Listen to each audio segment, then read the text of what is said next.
So I'm having a chat with Roddy Bottum. As everyone will know, you are of Faith No More. How are you? I'm good, thank you, Jim. How about yourself? Not too bad, thank you so much. So the reason we're having a little chat is because you've decided to write a memoir. The Royal We is the title, which is out on November the 7th. Tell us a little bit about the memoir itself.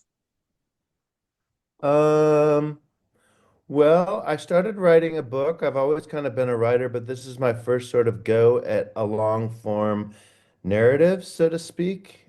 Um, I started writing a couple years ago, just sort of stories that I found myself telling again and again. And I thought it would be nice to have them down on paper. And it kind of started taking the assemblage of a book. And at one point, like a little over a year ago, I kind of had a big spectrum of like kind of like what one booking literary agent called a cradle to grave piece, which from I had written about from when I was a kid till now. And I'd never heard that term before. And when the agent said that to me, oh, you've got kind of a cradle to grave piece, it was kind of insulting. Because I think the type of stories that I like to read are not like that, not like traditional, like beginning to end.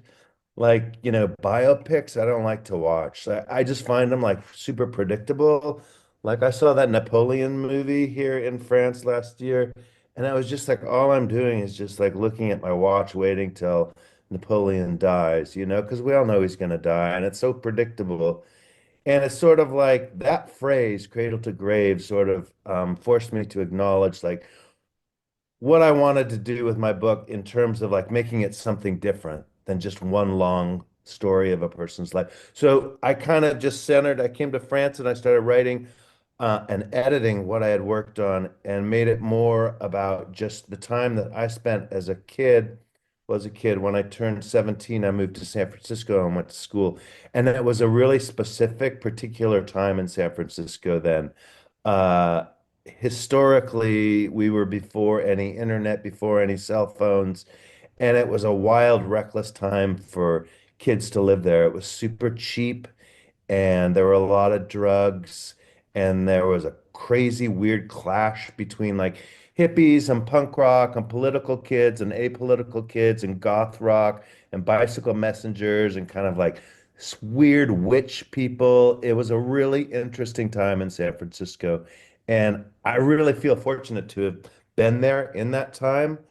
And I just kind of started to kind of make my book more about that, like doing drugs, being gay, coming out of the closet, and what happened as a result in San Francisco in the 80s and 90s.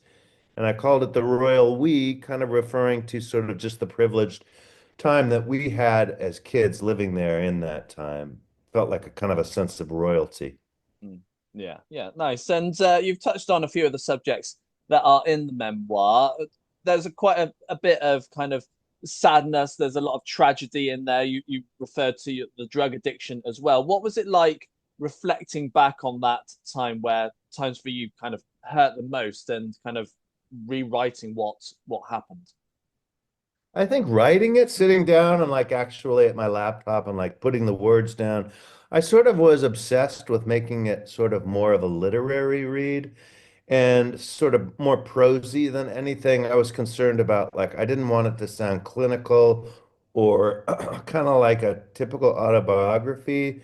So I kind of leaned into that. And in that way, it kind of removed me a little bit from the emotions of reliving what I had done when I was a kid and all the tragedy that I had sort of like been faced with. But it's funny, after I finished the book and it's being published and stuff, a couple of weeks ago, I went in and did the audio version, which was fascinating.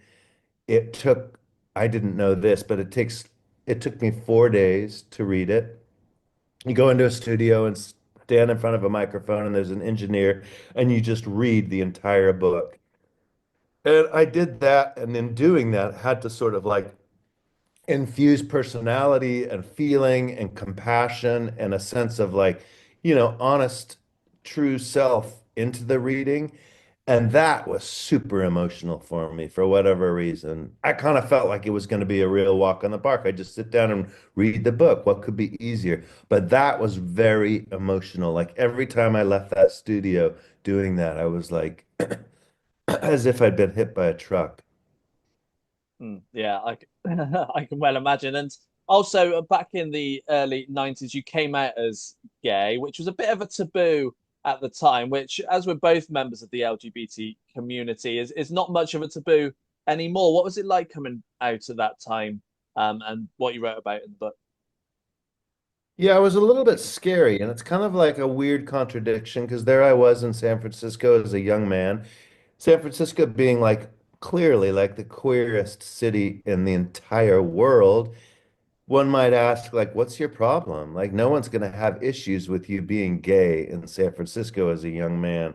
But I think it just kind of came down to like at that time in history, we had a harder go at it, you know? It was difficult to sort of come to terms with it in a public way because we didn't really have anyone to look up to who had done the same. I didn't anyway. The only gay people I know knew were sort of like or saw were kind of like, you know, cartoon characters, sort of like people on sitcoms, TV sitcoms that sort of were the butt of people's jokes. There was no one sort of like as a hero I could look up to for a lot of years. And it was really sort of like, you know, there was a lot of homophobia amongst kids, even growing up in California. And so for a long time, you know, I held that sort of to myself and coming out was difficult for whatever reason. But I don't know, looking back on it, it's sort of like it feels like lost time a little bit. Like why would that have ever got in my way? I consider myself a provocative person, you know, and I love to push buttons and I love to sort of like, you know, shock people.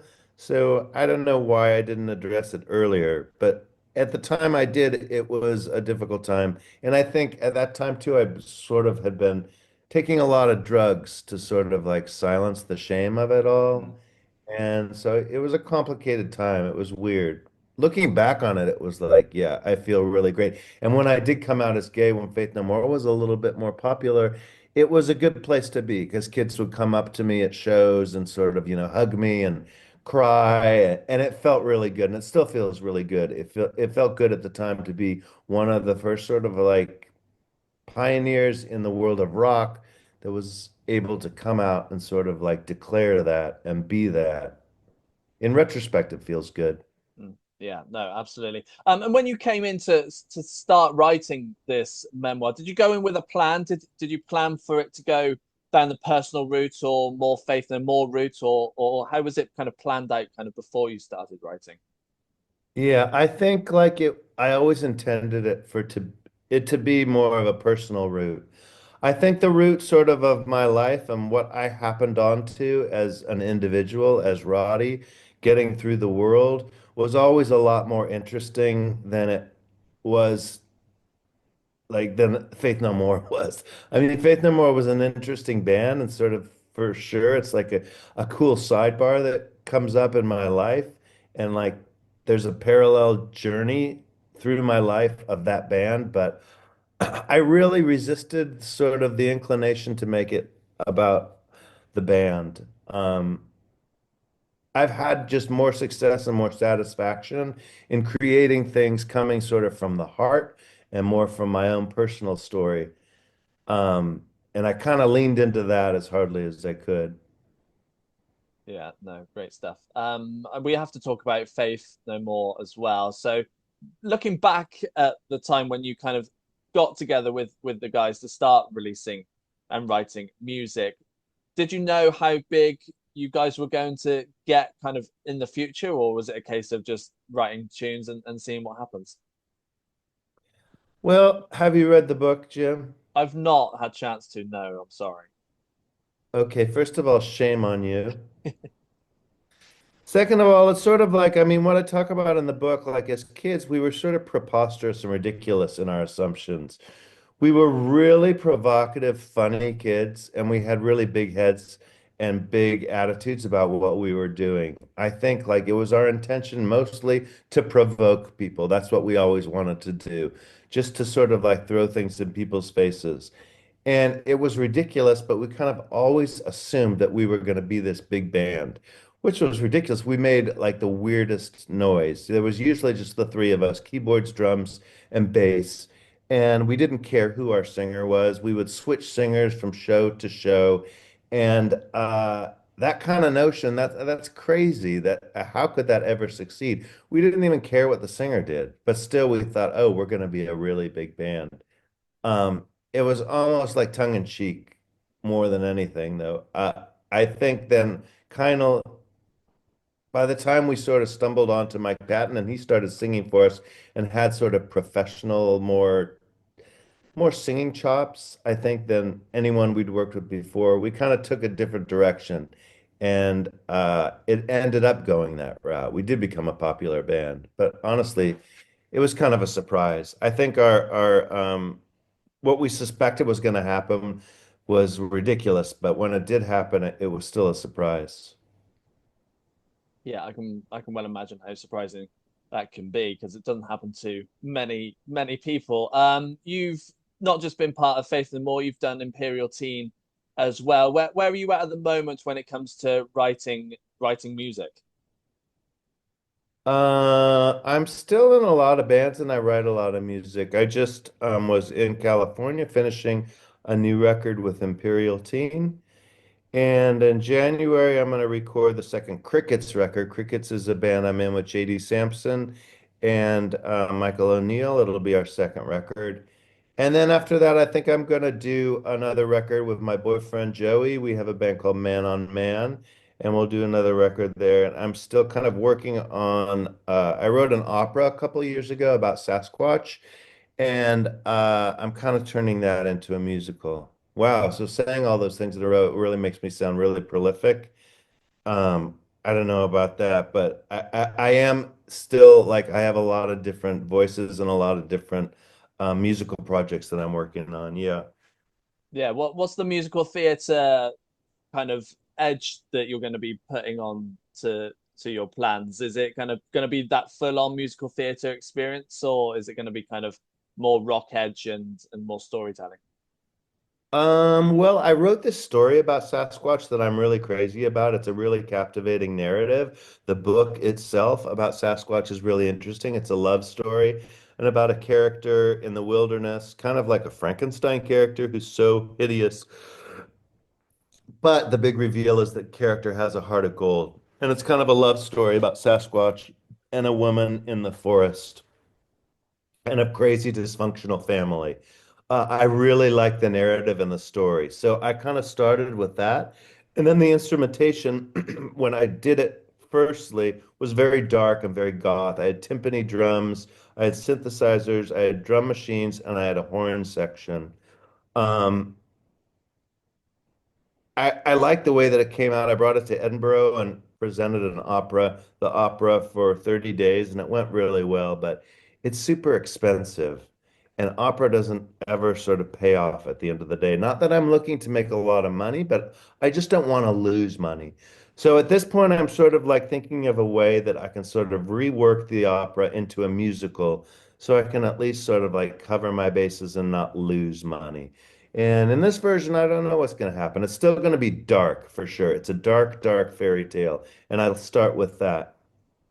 Nice. That sounds good to me. And over the last few years, obviously, Faith No More have been on what is currently being called as hiatus. And I'm sure every band member and yourself gets asked this in every interview. But what's the situation with Faith No More at the moment? We don't have any plans on playing any shows, and I'm not really so keen on sort of doing this, but we always get offers to play shows, but we just turn them down. I think we created quite a legacy when we did it, and I'm good with leaving it as it was. There's no plans. We have no plans of doing anything. But never say never, I guess. Well, you can say never. I don't mind saying never. Never. How Never. about You've that? said it. You've said it. Roddy, it's been a pleasure having a chat with you. Jim, thanks for talking to me. I appreciate it.